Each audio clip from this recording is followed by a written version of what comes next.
తెలంగాణ రాష్ట్ర ముఖ్యమంత్రి రేవంత్ రెడ్డి రాష్ట్ర సమగ్ర అభివృద్ధి కోసం ఒక వినూత్నమైన మరియు వ్యూహాత్మకమైన త్రివిధ నమూనాను ప్రకటించారు.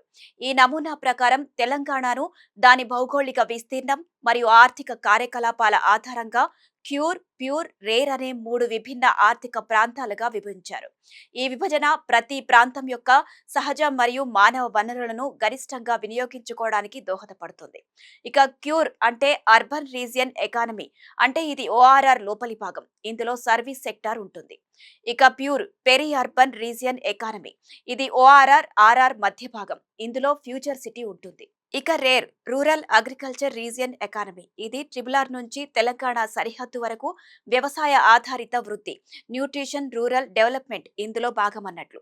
ఇక ఈ 3 భాగాలు వ్యూహాత్మకంగా అభివృద్ధి చెందడం ద్వారా తెలంగాణ సమతుల్యతతో కూడిన సమ్మిళిత వృద్ధిని సాధిస్తుందని ముఖ్యమంత్రి లక్ష్యంగా పెట్టుకున్నారు.